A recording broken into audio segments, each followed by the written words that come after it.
Everybody, welcome to the next subgroup, which is delivery permits. You'll have to blow your whistle down quick. I have one of my first. We got seats up here, fill in so we can hear, so recording hopefully will capture everybody. I am handing around some sheets for sign up, if you would. Both directions for delivery. Welcome everybody to the next subgroup for delivery permits for the 2019, sorry I said 18 before, rules. We'll start out by introductions. Patrick Murray, Liquor Enforcement Division, to my right. Alan Call from the Attorney General's Office. Jake Baus, Liquor. Adam Staphen, Dylan Dill. Jean McAvoy, Colorado Licensed Beverage Association. We'll go over here then. Corey Amon, Department of Revenue. Jean Robinson, Department of Revenue. We'll go in the back and come back.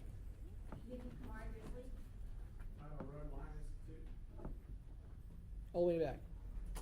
Fred Crook, Vito.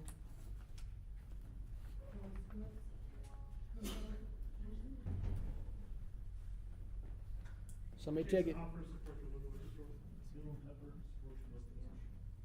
Stephanie Hicks, Harmony, Colorado. Michael Stebbett, Wine and Spirit Wholesalers of Colorado. Brock Hersberg, Wine Institute. Nikki Vanderberger, Wine and Spirit Wholesalers, Colorado. Larry Hudson, St. Louis. Phil Hayes, Target. Gary Worthman, Anheuser-Busch. Alan Lewis, Cottage Beer and Wine. Monty Reese, 7-Eleven and Circle K. Peggy O'Keefe, Amazon, 7-Eleven. Earl Rucker, Amazon. Nick Hoover, Colorado Restaurant Association. Chaz Runko, Liquor Attorney. Cara Miller, Colorado Distillers Guild and Colorado Licensed Beverage Association. Jonathan Doler, Colorado Licensed Beverage Association. Tony Ryerson, Applejack Wine and Spirits. Jim Schwal, same. Joan. Okay, Amazon, is that better? Joan Green, Distilled Spirits Council. Corey Tipton, Liquor Attorney. Steve Finley, Colorado Beer Distributors Association. Michelle Stone, Principato, Liquor Enforcement. Thanks everybody for coming. What we'd like to do is continue on our discussion for delivery permits. Again, the goal would be having rules in place by January 1st, 2019 to put in place a new permit for deliveries. For those entities who would be able to deliver the way it is right now, would be retail liquor stores, liquor licensed drug stores, and 3-2 on, off premise only, 3-2 licenses. So I wanted to sort of start with what I'm sort of envisioning, the division is envisioning to doing this. If you look at the law says that we shall have a permit in place. Several years ago, previous to my tenure, the division, pretty much the permit was if you had a retail liquor store or a liquor licensed drug store, a 3-2 on off, you could deliver. That was your permission. Given all things happening, just not because of Senate Bill 243, but because of other things in the industry, we decided to do a permit. And those other things are with the coming on of electronic age of ordering apps, delivery apps. We decided, if you saw, we had a bulletin last in 2016, I think it was. My time frame's getting away from me, but as far as deliveries go concerning third-party apps. So given that and given 243 especially, we decided to go ahead with a delivery permit. So we wanted to talk about today what that permit process is maybe going to look like and what to expect and get some input on your thoughts on that. If you look at the agenda, as I've handed out before, the bullet points for the new permit process would be there would be an application. The desire there is to have it online, so you can just apply for it. The cost is still up in the air as far as the cost for that permit, whether it would be a cost or not. And then that online application, including documents if there is an ordering agent. Of course, after January 1st of 2019, there will no longer be delivery agents, so just ordering agents. You'd include documentations of those. Any changes to ordering must be pre-approved. Age verification, we'll go over that because I know there's some discussion with that. We want to talk about costs I've mentioned, also about it being approved before delivery can occur. There will be a grace period. So that's from the 30,000 foot level. That's what I'm looking at as an application process, eventually we'll get to a point where you need that piece of paper that says you have a permit before you can deliver. So, with that, I cannot guarantee online. It's budget driven, whether or not we'll have the budget to be able to do programming to do it online, but I think I'm gonna push it to where we might be able to get that. So, I'll know as we get in the fall whether that's gonna be available or not to us. But our desire to do that, so it's, we just don't have any, I don't have an answer for you right now. Okay. So let's talk about ordering agents. I know, Nidhi, thanks for coming, to the meeting today. I know that you've expressed interest because, representing Drizzly and is, I guess, an ordering agent, could be best words to call it that. I think we need to take some time to talk about what ordering agents can and cannot do under current rule. And maybe if you wanna, if we, as a group, wanna change some of that or add to it, I think there's some good time for discussion with that. And then, Yes, in the memo that you referenced that came out in October 2017, I guess one of the questions that was raised from Julie's perspective is, how are we thinking about ordering agent? So when we don't think of ourselves as even an ordering agent, because we don't actually accept or decline ordering on behalf of retailers. We're a search engine for consumers who are looking for certain products, and then we surface the retailers that carry those products. And then the retailers use one of our tools to then collect those orders and review those orders and either accept or decline those orders. So we're not actually carrying out any functions on behalf of the retailer. We're literally just a search portal for consumers and a ordering tool for retailers. So my first question is, how are you defining ordering agents? And does a company like Drizzly, which is a marketplace, a search engine, fall into that? And the second question I have, I don't know if it's late to talk about it, but there's a concern around the information that would be required to be collected at the time of ordering. Sounds like a lot of personal information is being expected to be input by the consumer at the time of ordering. And for us, the critical juncture is when the product is being furnished. That's the time when it makes sense, obviously, to verify ID, make sure all that personal information matches up with like age requirements. But at the time of ordering, I feel uncomfortable with retailers and tools like Drizzly being used to collect personal information and unnecessary steps in the transaction.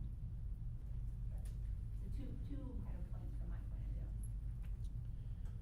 as far as the ordering agent definition, I can see where you're coming from if you're just providing that platform.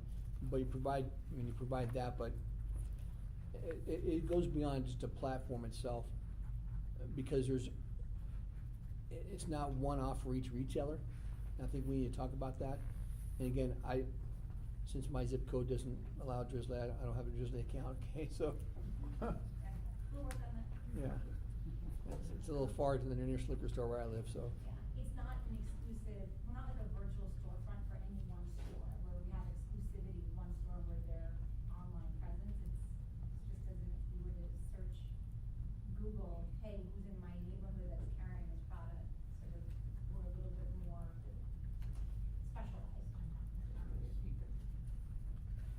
How many, if you know, how many accounts do you think you service in Colorado right now, liquor stores or liquor license We drugstores? work with about 30 independent stores. Okay. So All across the state or mostly metro? across the state, mostly around Denver. I mean, obviously, we'd love to keep growing our footprint, but, right now we're kind of growing at a store count of 30.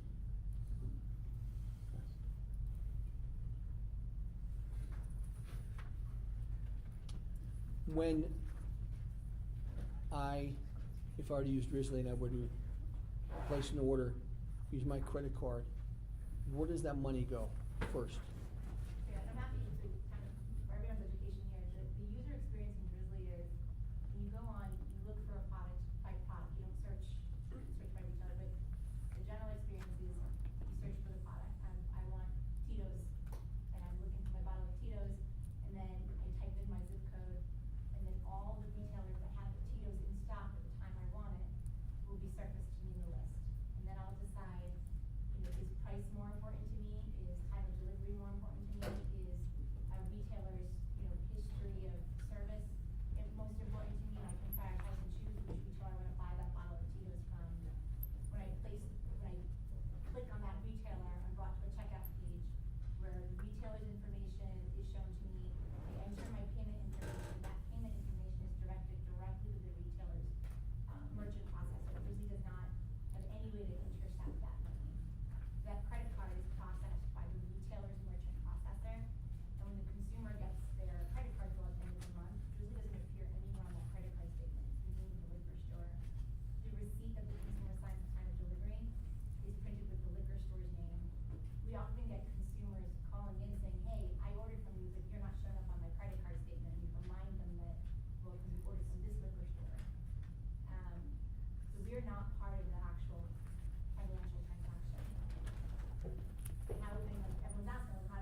flat fee, per delivery, or just, I mean, per order, or per just flat fee period? In Colorado, I believe we're doing flat fee per order. So regardless of how much a consumer orders, we charge them flat fee.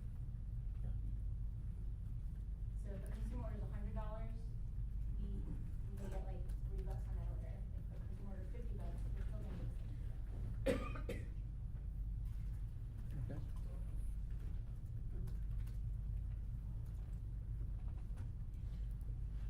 Any other companies in here that do things, I know there's more than one company sort of akin to Drizzly that does it. And retail liquor stores help us out as far as other kind of, if you wanna call them ordering, other services like that, that you're aware of? There are some other ones, I don't recall the names. I know Instacart, Well, no, I'm not sure, isn't. I don't think Anyone- Instacart has any. anyone here use Instacart? I think there are some models where they're allowed, I think in other states. I don't know, SB 243 might change it, but the personal shopper models where, like a TaskRabbit or an errand service will say, okay, we'll go do your grocery shopping, or we'll go run your errands for you. There might be services out there that, connect the consumer with the store, and they'll go pick up the product for, Yeah. on behalf of the consumer. But they're acting like as a consumer agent. Okay. Blue Apron does some of this. What's that? Blue Apron, the food delivery service, the meal delivery service, same as like Plated. They have wine options on there as well. I don't know how it legally operates, but you can get wine from them. Okay. But it's not from local licensees, it's coming from their distribution.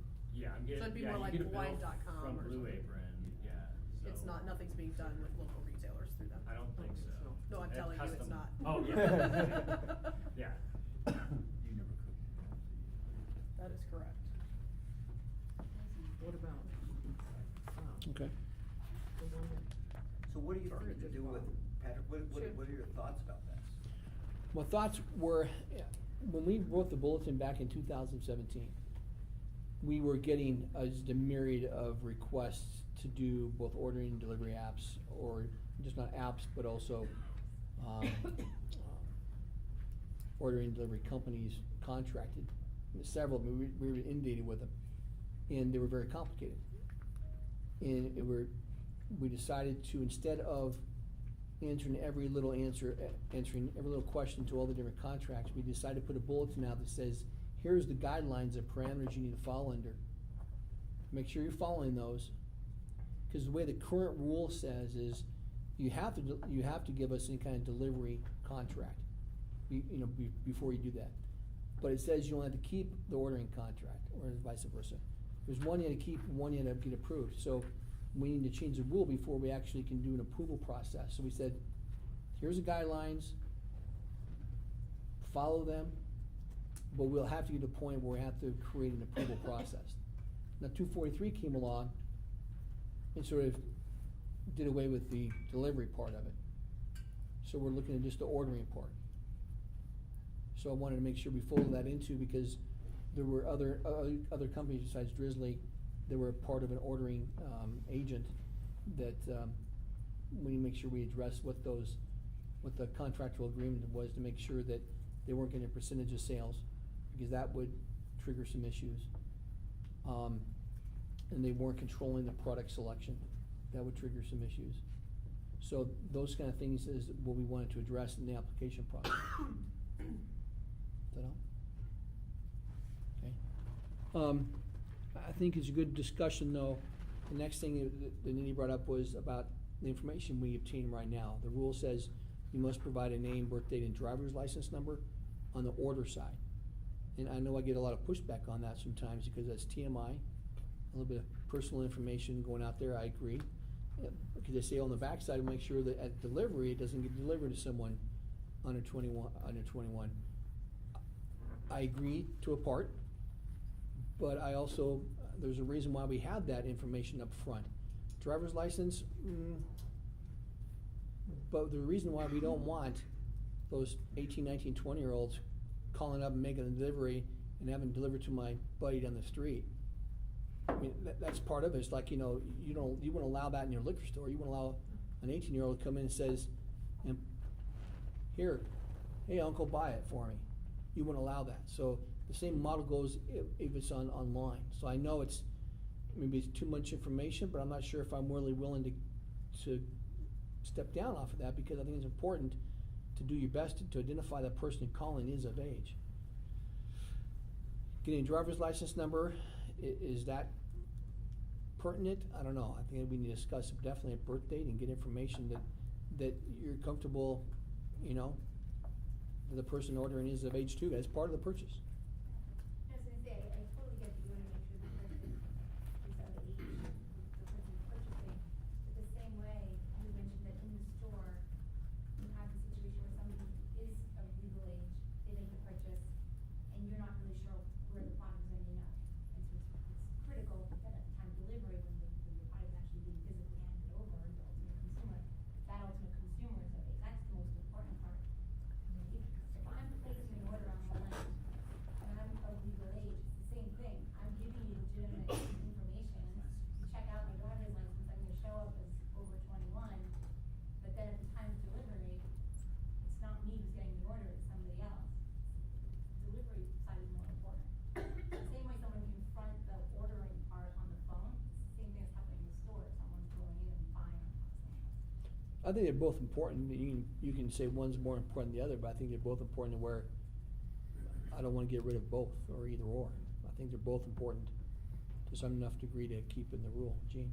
I think it's even more important now because in Senate Bill 197 for retail liquor stores and repeated in Senate Bill 243 was the requirement that you check the ID at purchase and you check for anybody under 50. Right. Includes for deliveries too. Yes. And So I think that asking for that at the time of order is the same as at the time in your store. It's also important since the age of employees now is no longer be 21 in a liquor store. It's 18. That's concerning to us. So we're gonna put more enforcement on that side to do more compliance checks in those entities just to make sure that those entities are complying. Which entities? So really, what's that? More compliance on a liquor store than any other I didn't say any retailer other, I that mean, still your has- liquor stores, 3-2s, liquor stores, liquor license drug stores. But yeah, we are going to I appreciate that, thank you. increase the number of that, due to that change in law.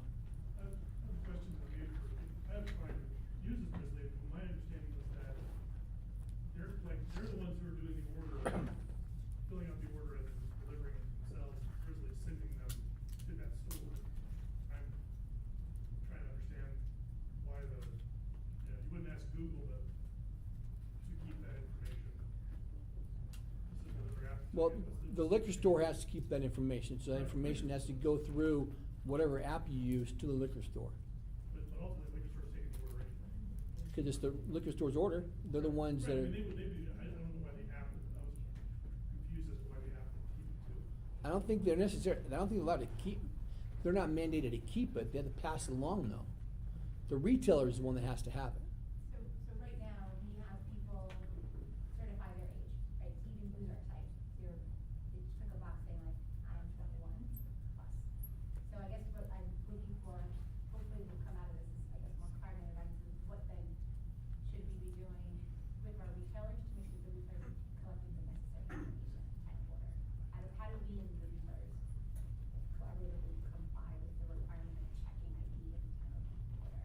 Are we supposed to have those images with their driver's license or? Right, I understand. Yeah, 'cause what good does the driver's license number do if you're not running it through a system? I understand that. That's why I said driver's license, maybe we're not. Isn't Drizzly set up where upon the order, they put in the driver's license number, and that driver's license number, the retailer takes that number, and when they deliver the goods, the retailer sees that same license when they deliver the goods. And they have it signed. We do that with credit cards, so the retailer has, we don't have visibility to the credit card number, the retailer can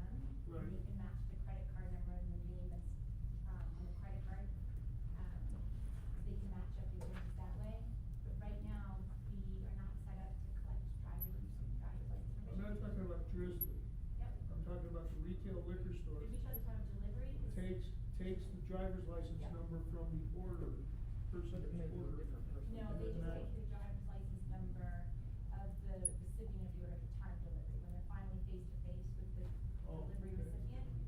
Then they take down whatever information is required.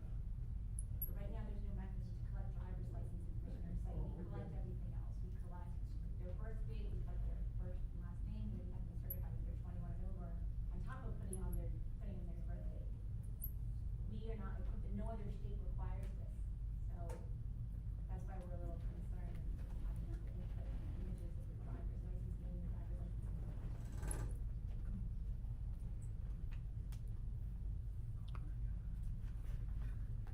So Instacart requires your drivers to collect the ID and verify the ID at time of delivery. However, knowing Instacart pretty well, they're purchasing all of the groceries or whatever at the store at the checkout. So that's a different beast in Colorado. It is in the way, I mean, I don't wanna pick on Instacart, but I know that a model to where an employee from a company that does deliveries goes and purchases it and gets reimbursed by the consumer doesn't work. Yeah, it doesn't work. Right. Now, and I know Instacart had different models, so I really can't comment necessarily on which one they have, and we've had a lot of discussions with them, so really, but yeah, that would be definitely not allowed, because you really, especially in January, no deliveries that can be allowed anyway, but, so let's talk about what do you feel as an industry is, and I'll give you my input too, is reasonable, prudent on getting information up front and getting information on the delivery. Because right now, the rule allows you to deliver, as long as you're delivering to somebody who's 21 and over, it doesn't have to be the original purchaser. It can be, someone else, as long as they're 21. Given, and I don't wanna change that, okay, I'm not asking to, so, given that, what does the industry feel that is prudent on the up and back? Andy? I tend to agree with her, cause we're doing both things, we're getting an ID when someone orders and when we deliver, and well, in the special events industry, they're frequently different people, you got wedding planner, bride, or whoever. But yeah, it doesn't really, I don't know in our entire industry if it would affect the problem to collect the ID initially, cause that doesn't really, we never really use that information for anything. So I don't know if that would reduce any problems as long as the ID is being taken at delivery. But maybe I'm not thinking of a scenario that would cover that.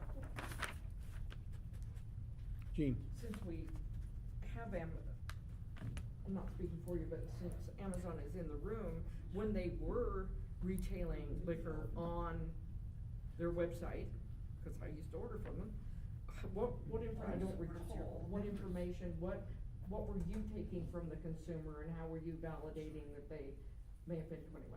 So we have the exact same business model. Okay. We deliver to, we take information obviously when you order. We deliver to the front door, we scan the ID, make sure, I think we save whatever's required by the state. In Colorado, I think we have to save expiration date, or I can speak to all the other states, we're currently doing it. I think it's number, expiration date, that is saved, we have a photo of the ID, and we have the customer sign, and obviously there's like the valid checkpoints and everything, but that's all done at the door. We don't ask them to upload any driver's license information on the front. I didn't think so. Credit card information is most important, you wanna get paid. Jim? Again, I actually do agree with them, just from a rational standpoint, which is, at the register, when our customer comes in the store and they shop, we don't get the ID until we deliver they get the goods. They pay for it that's when the sale is completed. As far as we've always looked at it, the sale is completed upon delivery to the premises or to where we're doing it. And if we obtain at that point all the pertinent information required by the state.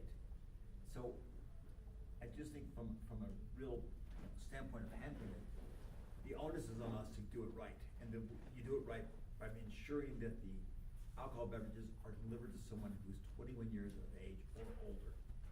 And that's the critical time. That's what we watch more than anything else. Okay.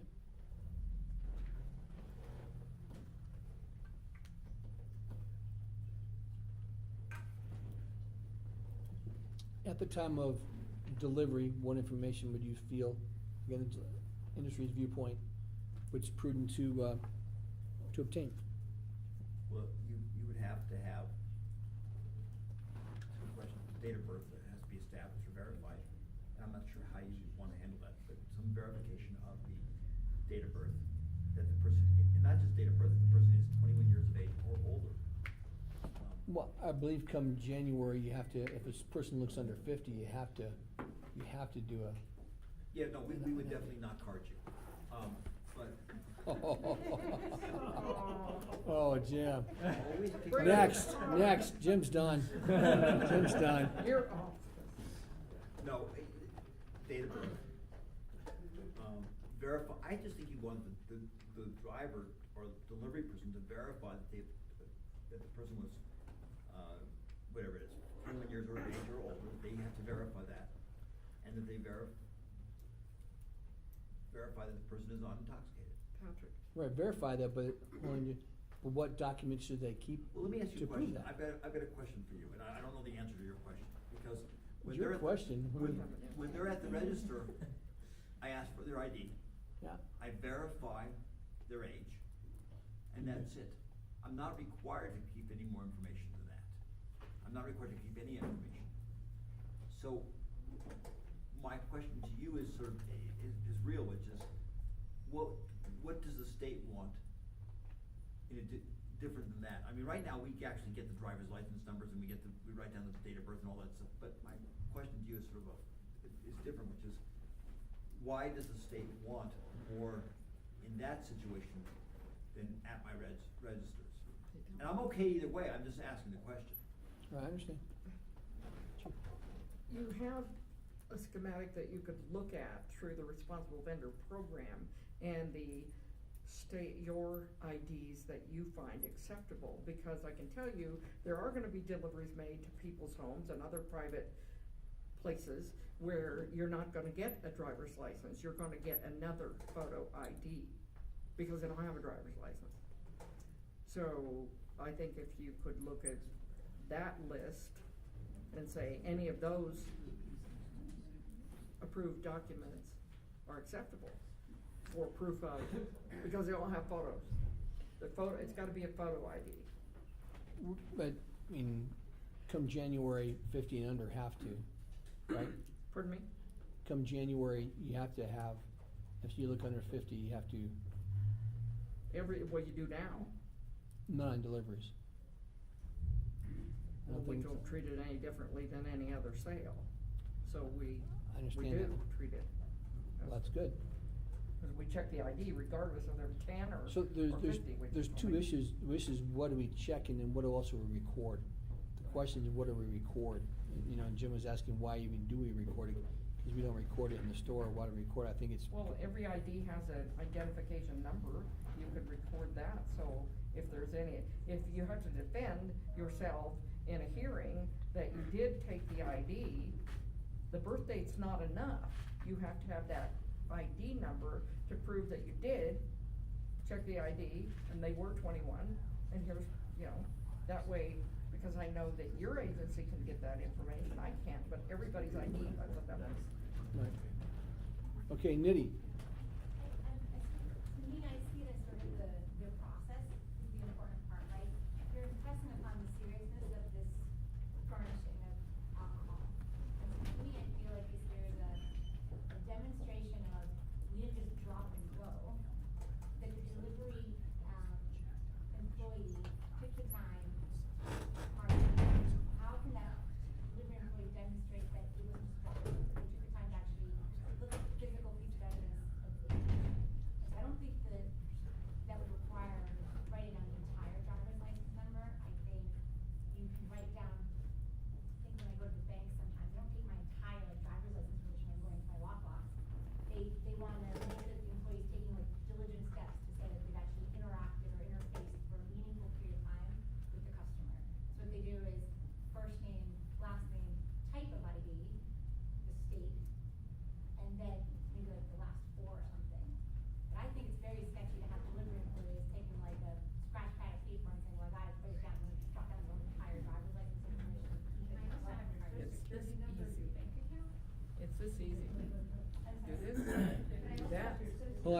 hold on, Andy had a comment. Yeah, so I mean, and obviously you know my business model, we're actually frequently sticking around to see what happens with that alcohol after that point through the bartending company that we have.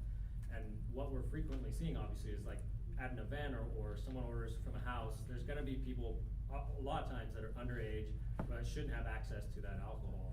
So I think to Jim's question, why, he was asking why is there more required at the door of a delivery instead of at a checkout station, is because you're essentially delivering to someone who you can't see. Like if someone's just opening their front door, I mean, you're opening the box for like an unlimited amount of alcohol to be delivered at everywhere in Colorado, and without that additional like step of requiring, in my opinion, you should require more, but without requiring like a driver's license, then you don't have any way to trace back like what happened. So what if you sold to someone who's 25 and they gave it to all their 18-year-old friends? You know, like where's the information that we could potentially follow up on to make sure that that doesn't happen again? And if we're not collecting that, then that'd be a potential issue there. But in my opinion, we should include stuff like perhaps like the purpose of like the delivery or something that says like, if you're accepting this delivery, you understand that you have an onus to not then serve it to underage people or do anything else that would affect the safety of the people of Colorado. Even if there's, so with this new delivery permit, I was thinking you could even have like a one-pager that says, you know, by accepting this delivery, you understand that you're liable for what happens to this alcohol. If you serve it to underage people, here's like the potential offenses or whatever could happen. And I know I'm on the other side because I see the repercussions of not having that in place.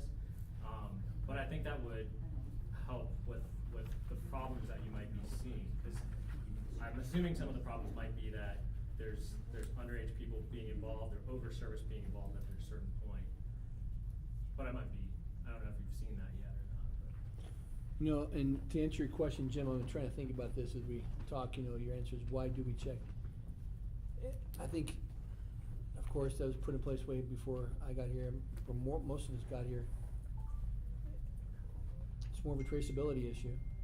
No, I understand that, but my question is, will the state ever trace it? Now, I will tell you the other side of it, from my standpoint, there could be an issue, or from a retailer standpoint, there could be an issue of liability, which is, I did everything right, versus what Andy's saying about, you know, you go to a party and it's gonna give away, a bunch of kids are there. I mean, it goes back to the old days of when there was a movement to do keg IDs.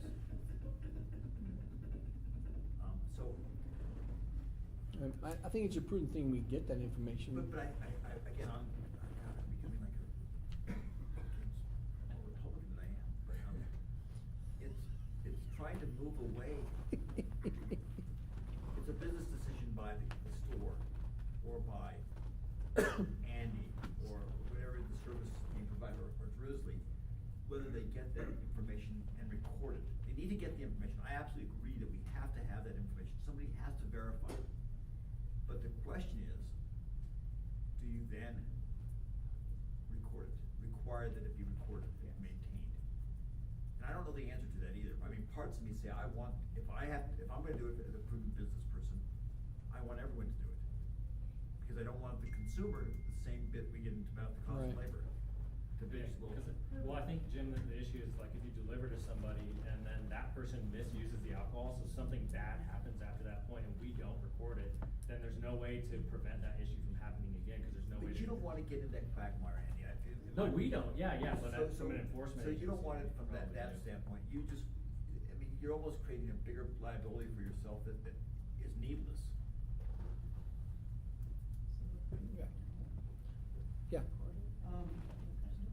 We probably get some clarity to ask the question, how you intend to do enforcement on the sting operations, for instance.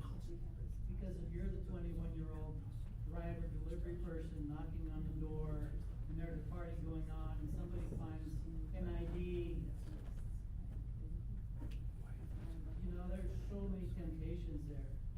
But if that's a sting and you're the driver and it's a civil penalty or a criminal penalty to you, I think it changes the dynamic of this whole conversation about what's expected at that delivery point.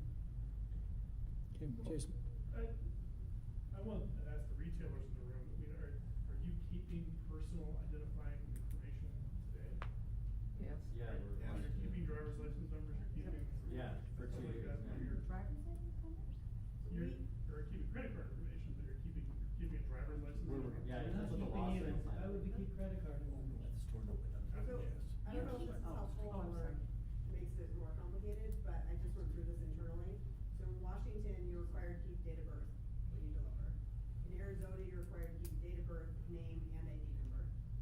And obviously this like ties to the customer account. This is what we are required at point of delivery. California is date of birth and name.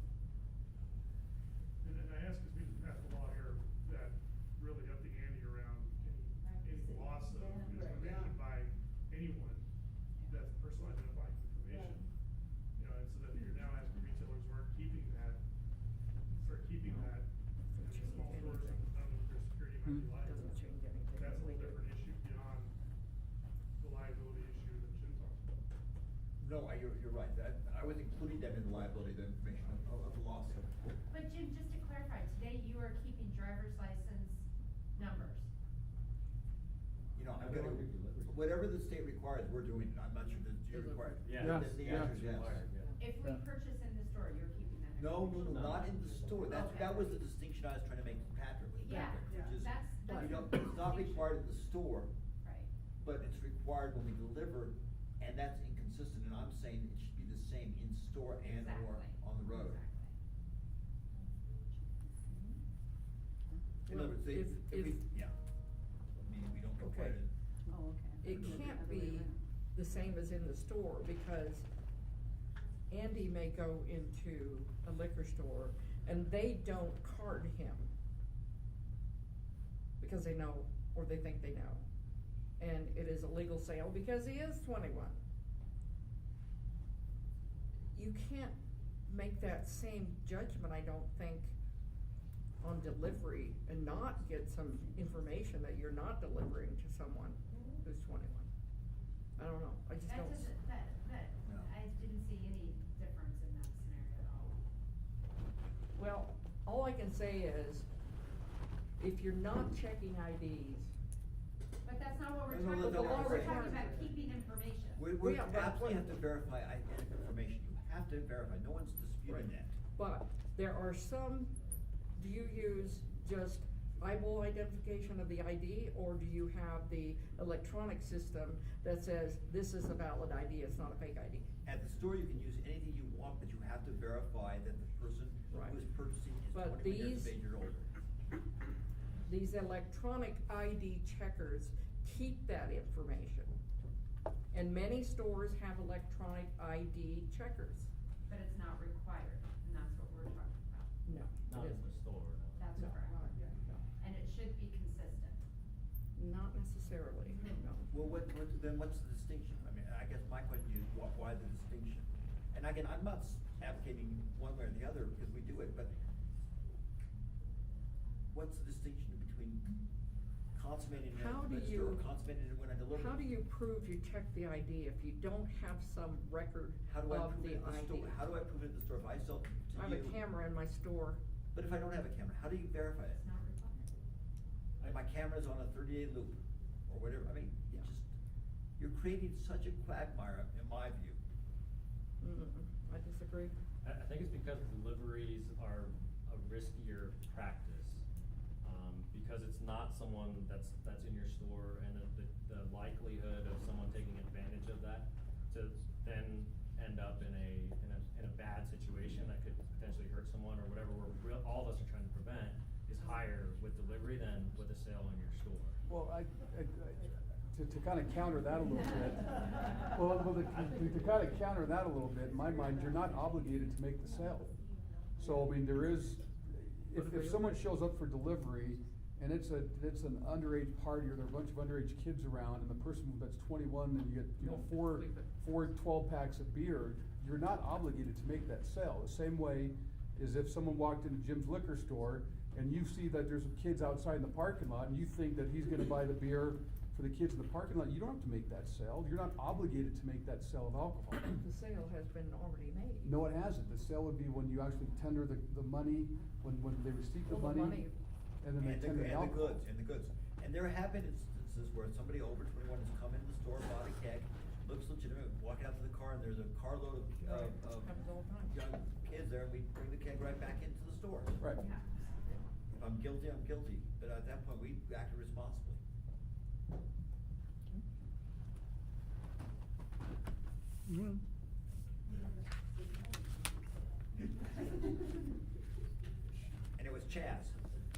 Buy beer for underage kids all I don't have a dog, I'm just listening.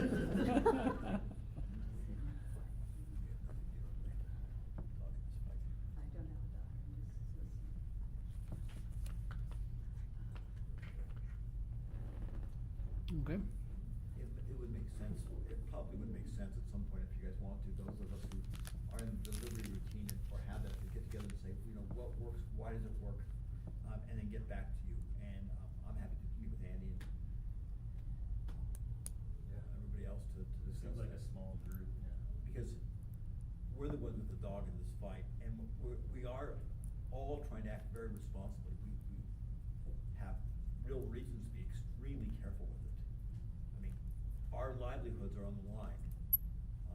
Andy's and mine even more than a big corporation. I don't mean to denigrate the big corporation. I mean, but we personally, that's our family's business, and so, we take it very seriously. And maybe it makes sense for us to get together. That's what this is all about. We'll have some drafts for you next time we meet.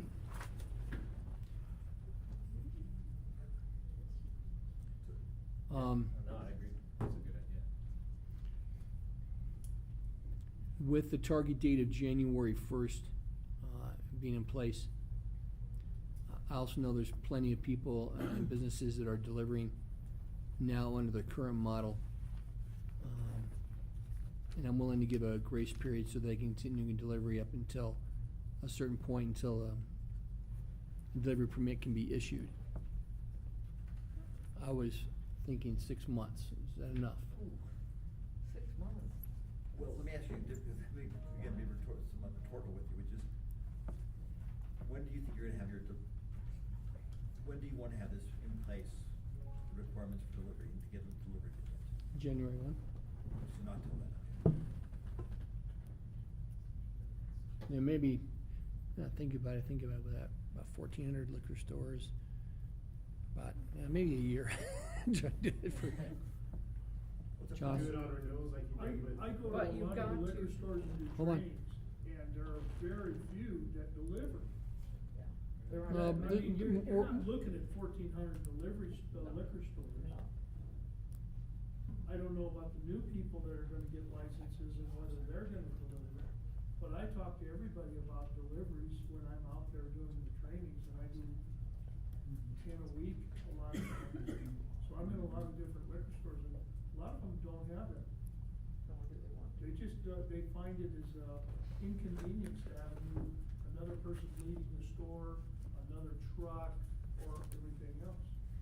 Can I get some clarification on what would happen in that 6 months? You have to apply.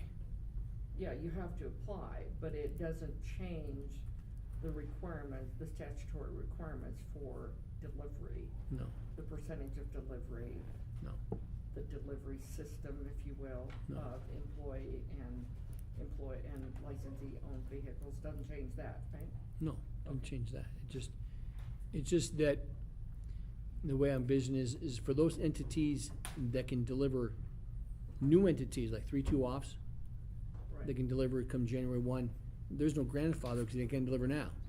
Right. They apply anytime after January 1st, and then their application will be processed, and they can't start delivering until they get that permit. I see what you're saying. So this is for those entities who have been delivering, those retail liquor stores and liquor licensed drugstores that have been delivering, that we don't wanna say, okay, stop Right.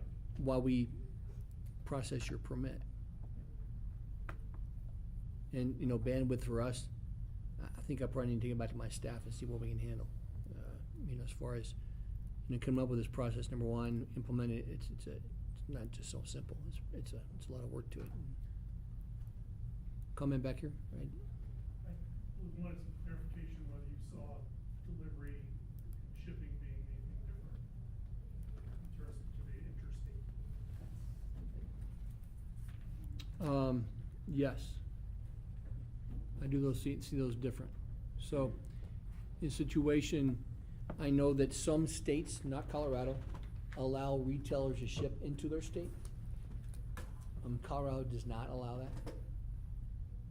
So if a retail liquor store here in Colorado wants to deliver to another state that allows it, as long as they're following those laws, that's allowed, but it's not really a delivery.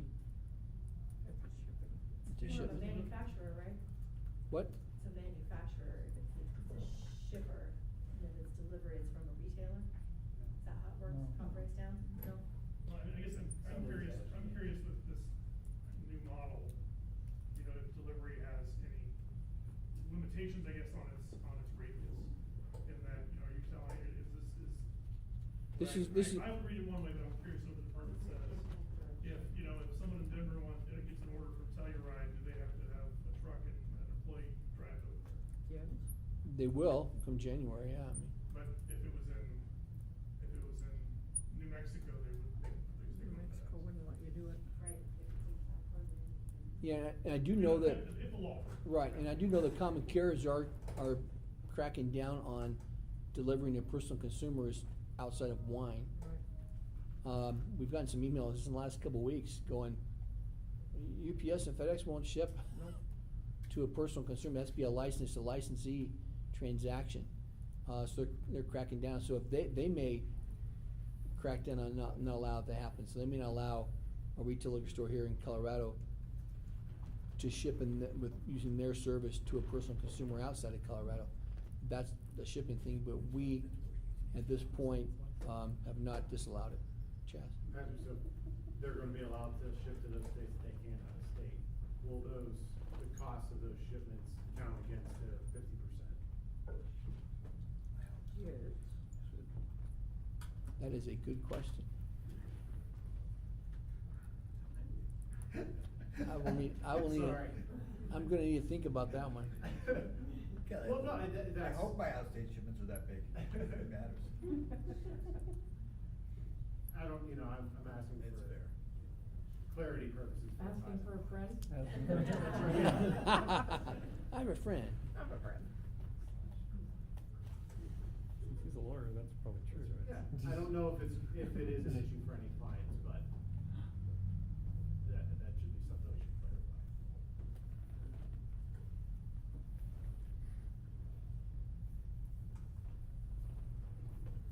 I think we'll take a closer look whether or not we should allow them to deliver out. I'll get back to you on that, Chaz. Okay.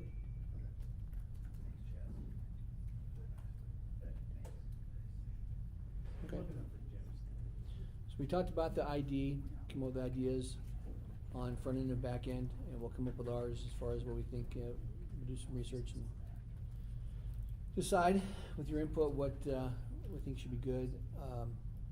Anything else we wanna cover on deliveries? I wanna circle back to my unpopular question about stings. Yeah. If you successfully sting someone at a home delivery, it's an underage person accepting the goods, with or without an ID, a bribe, a smile, or whatever, a pizza. Is it the contract delivery person? Is it the retailer? Who do you see as the joint liable party? Well, currently, right now, until January first, since we won't allow contract delivery after that.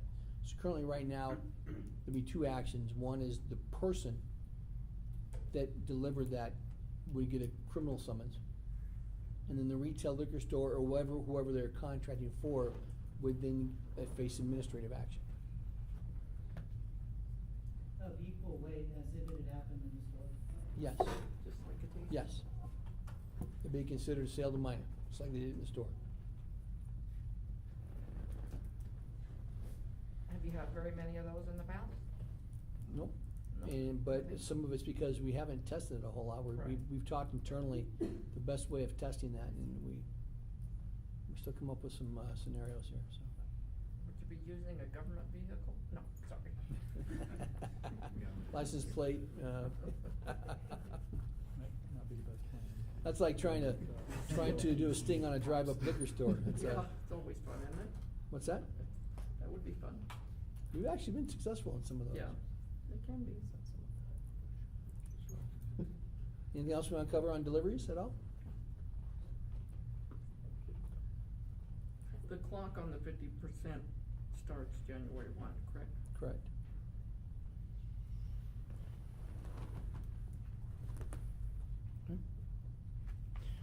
In the rule, we do, come up with a draft of the rules. We will add information about, some limitation on contracts after January 1. We'll have some of that language in there.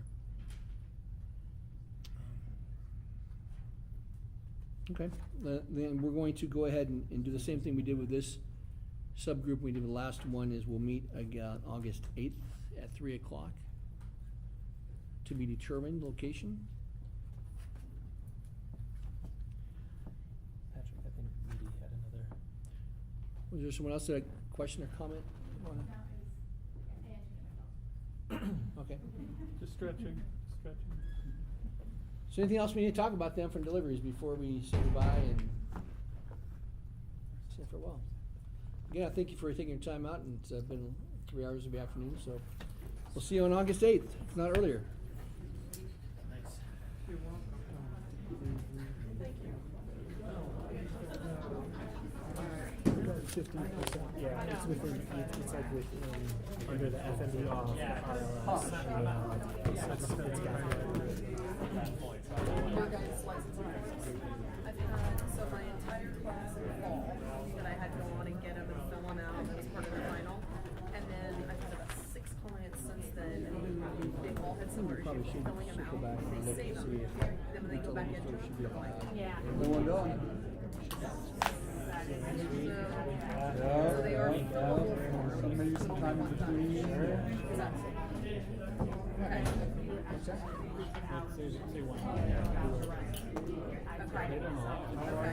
So you guys know that's okay. All right. 'Cause there should everything's pretty universal. Fill out the form.